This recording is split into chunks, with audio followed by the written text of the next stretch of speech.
Okay, let's continue and turn to the three essential questions of economics. And they are, first, what is produced? The second question is, how are things produced? And the third is, who gets what is being produced? So the first two questions refer to what economists call allocation, which is how do we allocate scarce resources for the purpose of production. And the third question, who gets what is being produced, that refers to what we typically call distribution. And those three questions, they are in the heart of all economic systems. And when it comes to economic systems, the two extreme forms are market economies, typically also called capitalism, and central planner economies, or also known as socialism. The term capitalism and the term socialism, they have a more ideological connotation, but in comparative economics it's more common just to speak of market economies versus central planner economies. But you can also call them capitalism and socialism. So how are the two systems different? Well, in a market economy we have consumer sovereignty. So sovereign consumers, they can articulate their preferences for goods and services in the marketplace. And then these goods are being produced by sovereign and competing firms. So in a market economy we have two things: consumer sovereignty and producer sovereignty. Consumer sovereignty means that you as a consumer, you can choose whatever you want to. And producer sovereignty means that producers who produce the goods that you want, they can produce these goods however they want. So nobody tells them how to do it, except for some, of course, general human rights rules that prevail in a society. So you cannot produce with child labor or slavery. But generally, nobody tells firms how to produce.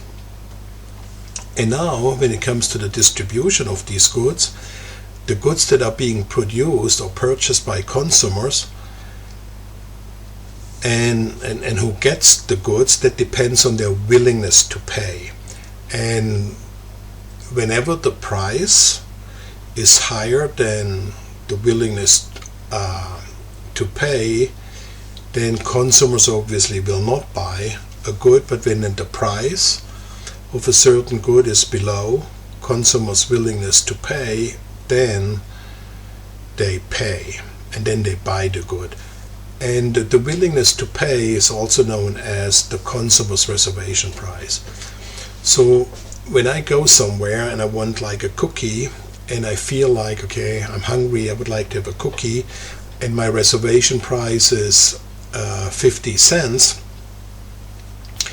but the cookie only cost 30 cents, so my reservation price, my willingness to pay, is higher than the seller's reservation price, their willingness to sell, then I will buy it. But the point is of a market economy is that we have a lot of freedom implicit. The consumers are free to choose, the producers are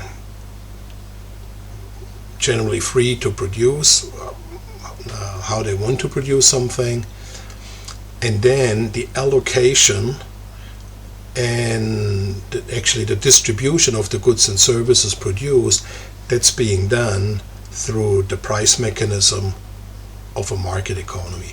And goods are being distributed to the consumers according to their willingness to pay.